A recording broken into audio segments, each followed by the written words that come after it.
প্রতি বছর আমরা দেখেছি যে বিগত 15 বছর আমরা দেখেছি যে প্রতি বছর সর্বকালের সর্বশ্রেষ্ঠ বাজেট ঘোষণা করা হচ্ছে। এই অর্থ বছর আমরা দেখতে যাচ্ছি, আগামী আসন্ন অর্থ বছরে আমরা শুনতে পারছি যে 9,30,000 কোটি টাকার বাজেট ঘোষণা করা হবে। এখন বর্তমানে যে আপনার রাজস্ব যে লক্ষ্যমাত্রা, যেটা 6,95,000 কোটি টাকা, এটা আসলে সত্যিকার অর্থে কতটুকু বাস্তবসম্মত আপনি নিজেও বুঝতে পারছেন। এবং এ নিয়ে আলোচনা করতে রাজধানীর বনানী থেকে আমাদের সঙ্গে যোগ দিচ্ছেন অর্থনীতি বিশ্লেষক ডক্টর সায়েম আমির ফয়সাল। ডক্টর ফয়সাল, আপনাকে স্বাগত জানাচ্ছি বিরতিহীন ইন্ডিপেন্ডেন্ট সংবাদে। আমরা দেখি যে প্রতি বছরই বাজেটের রাজস্ব লক্ষ্যমাত্রা বাড়িয়ে ধরা হয়, কিন্তু আমাদের তো প্রতি বছরই একটা বড় ধরনের ঘাটতি থেকে যায়। এভাবে যদি চলতে থাকে তাহলে দীর্ঘমেয়াদে অর্থনীতির জন্য কি এটি ঝুঁকি তৈরি করবে? ধন্যবাদ আমাকে আমন্ত্রণ জানাবার জন্য, এবং দর্শক শ্রোতা যারা সংযুক্ত হয়েছেন সবার উদ্দেশ্যে আমার সালাম। দেখেন, বর্তমানে যে আমাদের বাজেটের যে আকার, প্রতি বছর আমরা দেখেছি যে বিগত 15 বছর আমরা দেখেছি যে প্রতি বছর সর্বকালের সর্বশ্রেষ্ঠ বাজেট ঘোষণা করা হচ্ছে। এই অর্থ বছর আমরা দেখতে যাচ্ছি, আগামী আসন্ন অর্থ বছরে আমরা শুনতে পারছি যে 9,30,000 কোটি টাকার বাজেট ঘোষণা করা হবে।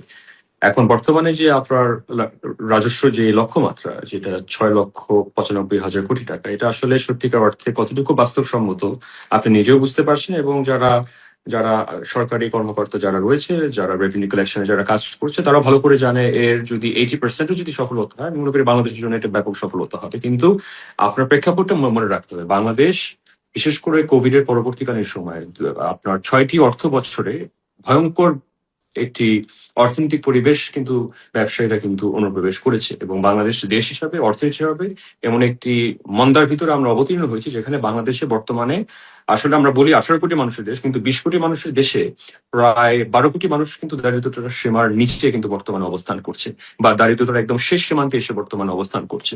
এমন একটি অস্বাভাবিক বাস্তবতা, যেখানে আপনার আপনার আপনার বৈষম্যের মাত্রা একদম একদম সীমাহীন একটি পরিস্থিতি যে পৌঁছেছে, যেখানে আপনার অর্থের সুষম বন্টন হচ্ছে না।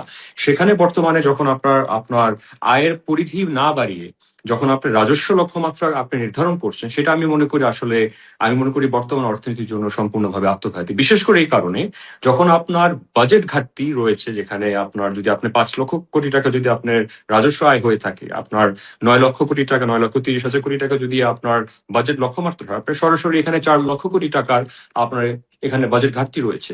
এই বাজেট ঘাটতি আপনি কি করে মিটাবেন? ব্যাংকের থেকে ঋণ নিতে হবে, আপনার মুদ্রা ছাপাতে হবে, বৈদেশিক ঋণ নিতে হবে, অথবা সরাসরি আপনার কোয়ান্টিটেটিভ ইজিং এর মাধ্যমে, যেটার মাধ্যমে আপনি ইন্টারেস্ট রেট লোয়ার করে আপনি টাকা ছাপিয়ে, আপনি মুদ্রা ছাপিয়ে আপনি অর্থের বন্টন করছেন। এর ফলশ্রুতিতে কিন্তু বর্তমানে মূল্যস্ফীতি বর্তমানে কিন্তু 12 থেকে 15% বর্তমানে রয়েছে। আপনি যদি খাদ্য মূল্যস্ফীতি দেখেন, সেটা কিন্তু 18 থেকে 21% রয়েছে। বর্তমানে অধিকাংশ মানুষ মাংস খেতে পারছে না। আপনার বাংলাদেশে প্রায় 55 থেকে 60% মানুষ আপনার এক সপ্তাহে আপনার এক টুকরো মাংস খেতে পারে না। তো এটা হচ্ছে আপনার প্রান্তিক জনগোষ্ঠীর বাস্তবতা। এরকম একটি পরিস্থিতি যখন আপনি আরো মুদ্রা ছাপানো শুরু করে, বা মুদ্রা ছাপানোর একটি পরিকল্পনা আপনি নিচ্ছেন, বা কেন্দ্রীয় ব্যাংক যদি গ্রহণ করে, আমি মনে করি এটা বাংলাদেশের মুদ্রাস্ফীতির জন্য, মূল্যস্ফীতির জন্য চরমভাবে আত্মঘাতী হবে, এবং বাংলাদেশের অর্থতন্ত্রের জন্য ভয়ঙ্কর একটি ক্ষতিকর একটি বাস্তবতা বয়ে আনতে পারে। তো আমার সরকারের কাছে আমার বিনীতভাবে অনুরোধ থাকবে, আমাদের প্রথমত দরকার হচ্ছে অর্থের সুষম বন্টন। এবং জেলা পর্যায়ে যদি আমরা বাজেট বরাদ্দ করতে আমরা ব্যর্থ হই, প্রান্তিক জনগোষ্ঠী, প্রত্যন্ত অঞ্চলের মানুষ কোনো সময় এই প্রবৃত্তির সুফল কোনোদিন তারা পাবে না, এবং যারা সুবিধা বঞ্চিত হয়েছে এত বছর, তারা ভবিষ্যতে কিন্তু সুবিধা বঞ্চিত হতে থাকবে। আর অর্থ সেক্ষেত্রে ছাপিয়ে তো ভাবা হচ্ছে যে আগামী বাজেটে ভ্যাটের আওতা বাড়াতে এনবিআর শহর থেকে গ্রাম পর্যন্ত ছোট ছোট ব্যবসায়ীদেরকেও নিবন্ধন বাধ্যতামূলক করবে। সেক্ষেত্রে ন্যূনতম একটি পরিমাণের বাজেট মানে ভ্যাট তাদেরকে দিতে হতে পারে। সেক্ষেত্রে এই বিষয়টিকে আপনি কিভাবে দেখছেন? দেখেন, আমি ব্যক্তিগতভাবে দেখি যে আপনি ট্যাক্স কালেকশন তখনই সাকসেসফুল হবে, বা আপনি সফল হবেন ট্যাক্স রেভিনিউ কালেকশনে, যখন আপনার আয়ের পরিধি বাড়বে।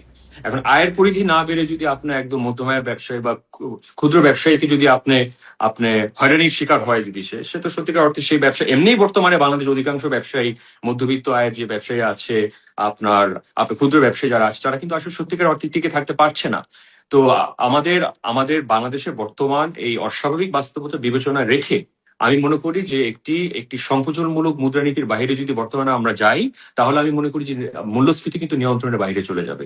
তখন না আপনার রাজস্ব আহরণ হবে, না আপনার ট্যাক্স কালেকশনের টার্গেট আপনি ফুলফিলমেন্ট করতে পারবেন। আবার একই সাথে দেখা যাবে দারিদ্রতা কিন্তু সীমাহীন অবস্থায় যে কিন্তু পৌঁছাবে, বর্তমানে কিন্তু প্রায় 55% রয়েছে। আপনার সরকারি সরকারি আপনার আপনার পরিসংখ্যান অনুযায়ী কিন্তু সরাসরি আমরা 30% ঘোষণা করছি আনুষ্ঠানিকভাবে।